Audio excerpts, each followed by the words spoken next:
Once upon a time there was a guy, and because he lived alone like a bird that had fallen out of the nest, people called him Young Chim. Orphans are so sad. Is there any humiliation and rejection that he does not have to endure? Young Chim is alone in the world and has no possessions other than an old, ramshackle hut on the bank of a stream. Sometimes, during heavy rains, the stream and number 39's banks filled with water and he could not wade across the stream to the other side. Frustrated because the water prevented him from entering the village, one day he said to himself, "And quote, I will go up the mountain, find 7 rocks and I will carve them and put them in the stream. That way when the water is high I will roll. And quote, just go to the other side." And quote. For a week, every day he went up the mountain to look for big rocks. The day he found the 7th rock, a very big rock, he was extremely happy. And quote, this rock is very useful, and quote, he thought to himself as he tried to move the rock. He tried his best to make the rock roll away.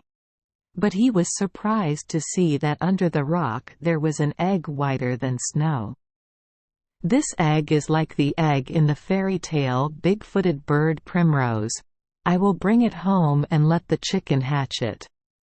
On the morning of the 27th day, baby bird got up very early, went to the chicken coop, looked and could and hash 39. Believe what he saw. The egg had hatched and came out from the egg. You think it and number 39. S.A. bird, dawn and number 39.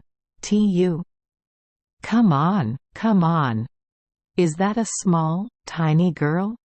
She jumped out of her eggshell. She grew so fast that, suddenly, there was a beautiful young woman before the astonished eyes of the young bird. Where are you from? Chim Young asks. Now is not the time to explain, the girl said, smiling. I am originally, and I came to help you build a bridge across the stream. Obviously, he could not be content to stick 7 rocks into the water like that, because it was still difficult for people to pass through. So the girl rolled up her sleeves and placed 7 rocks into the water.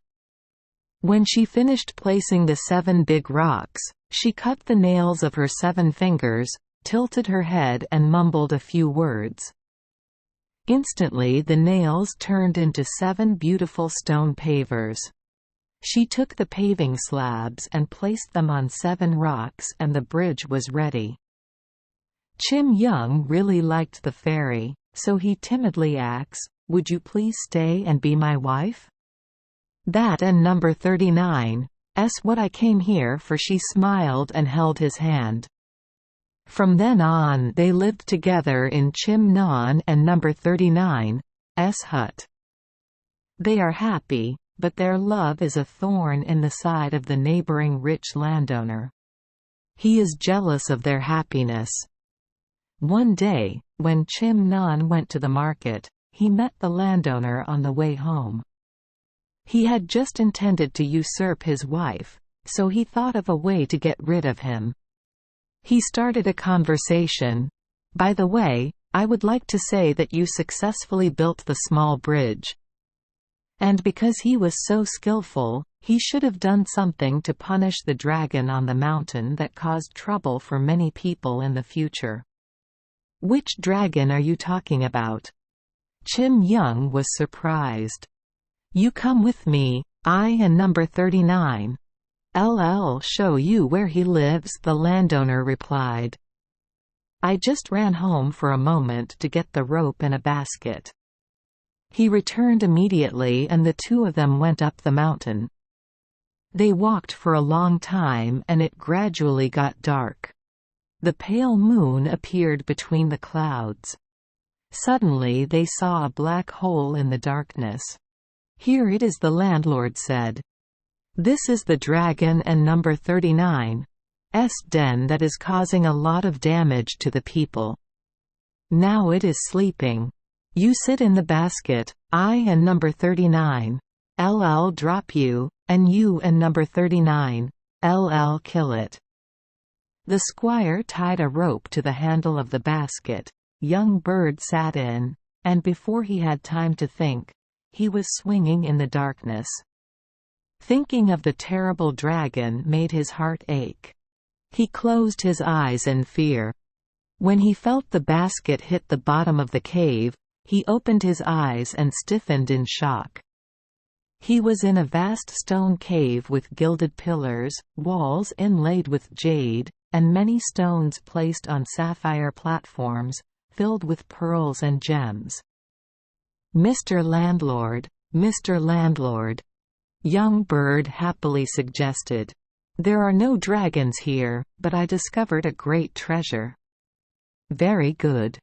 Dawn and number 39. Waste time.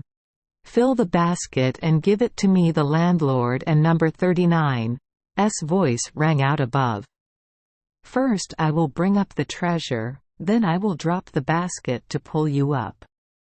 He piled rubies, quartz, jade, and diamonds into the basket and called the landlord to pull it up. The basket was pulled up and young Chim looked up to see two hands grasping the treasure high above. "Are you done yet, Mr. Landlord?" Chim Young called after waiting for what seemed to him a very long time. But no one answered above. The young man suddenly felt scared. And quot, "Oh my God! He didn't and hash 39 mean to leave me here, did he?" And quot, he suddenly thought. He called again, but above there was only a long silence, signaling a bad omen. Through the narrow mouth of the cave, he could only see a few stars sparkling into the sky. "That and number 39, it. I and number 39 am dead. I will die of hunger and thirst here," he thought and shed tears. Meanwhile, waiting for her husband. Night had long since fallen, the moon had risen high, but her husband still hadn't and hash 39 returned. Suddenly someone knocked on the door really hard. She opened the door and saw the greedy landlord. She was worried and immediately asked, "Is there something wrong with my husband?" "It and number 39's like this," said the lying landowner. "On the way back from the provincial capital, I heard that robbers had killed a young man, and I thought that perhaps it was her husband. But Dawn and number 39 be afraid, you one and number 39 be alone, you can come to my house, and I will treat you like a treasure." Hearing that, the fairy slammed the door shut.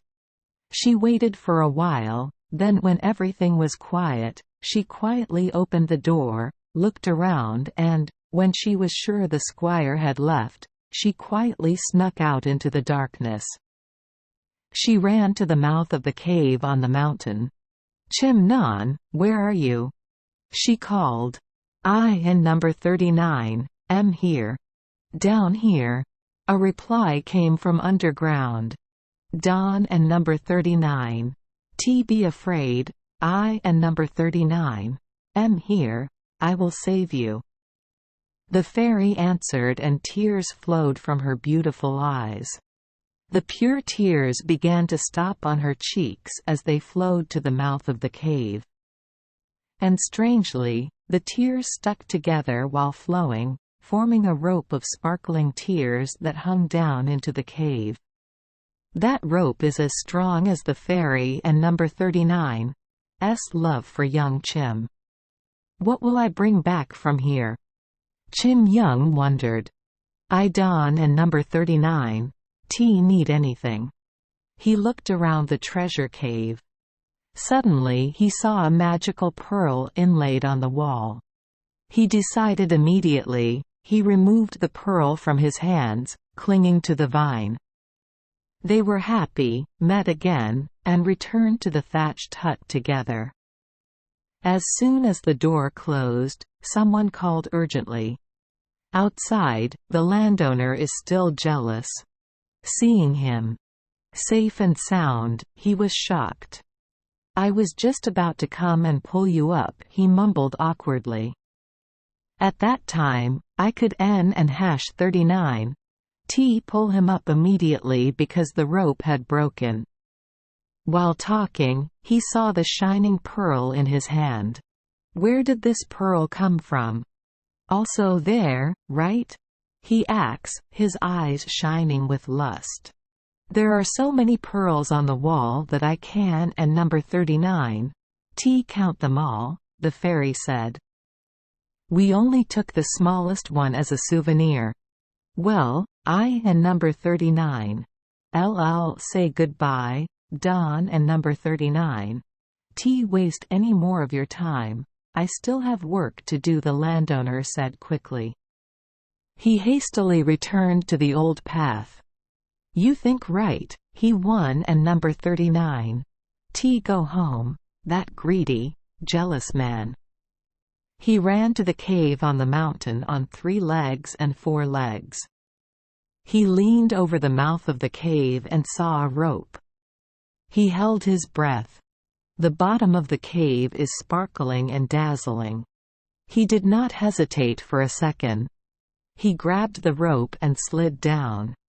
But halfway there, he suddenly felt his hands were wet. He looked and oh my! The white jade string turned into tears, falling drop by drop into the abyss. The old landowner tried in vain to hold the rope. His hands were soaked with water, the rope melted and the old landowner screamed and fell into the abyss. From then on, people never heard of the greedy landowner again. And no one has found the way to the treasure cave.